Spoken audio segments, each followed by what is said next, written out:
Let's do something off of Texas Flood, because that's always like a one-stop shopping for every blues lick in the world. And here's how it starts. And I'll play it for you, and we'll critique it a little bit, and we'll go through it a little bit slower so you can catch on to what's going on. And yeah, hope you dig it.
That's kind of the beginning of Texas Flood.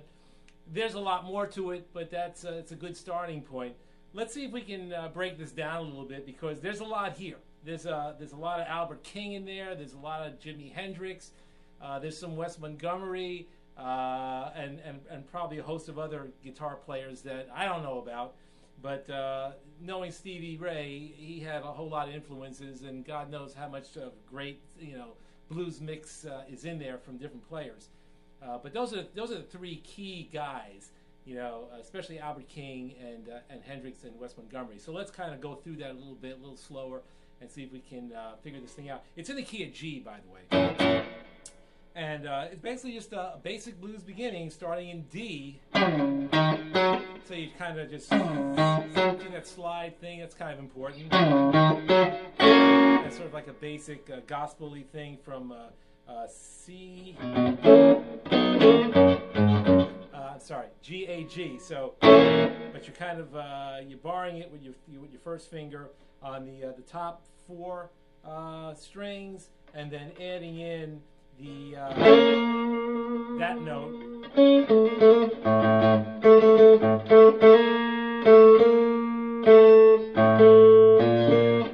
So you're adding a B flat and a B in with a barred G minor. So you got that though. God knows what that chord is, man. I'm not a theory guy. It sounds good, doesn't it? It's like a D7 pattern on the 5th fret, starting from the G. Okay, so it's that. And you're basically doing the same thing, except moving up to the 10th fret. So you're doing it to the on the 4. All right, so the first one's on the 1. Then we go up to the 4.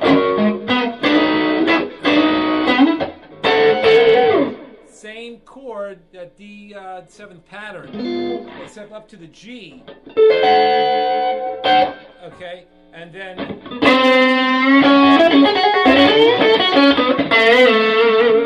that's kind of a really cool thing. And what you're doing is using a combination of your pick and your fingers, because Stevie was big at plucking. That was his big sound at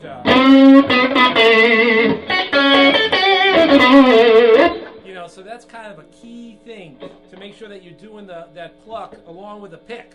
And sometimes it's a combination of the two of them.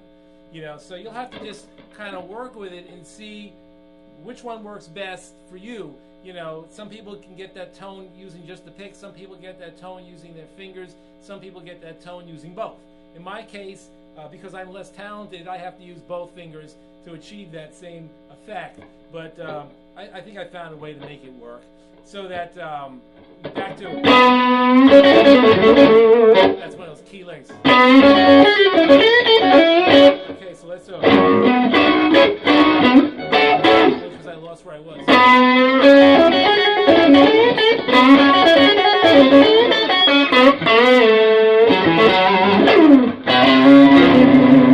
And there's the D, ninth. So I guess that makes that a ninth chord. Yeah. Okay. Let's start there, and I'll come back when I have more information for you and I can play this a little bit better.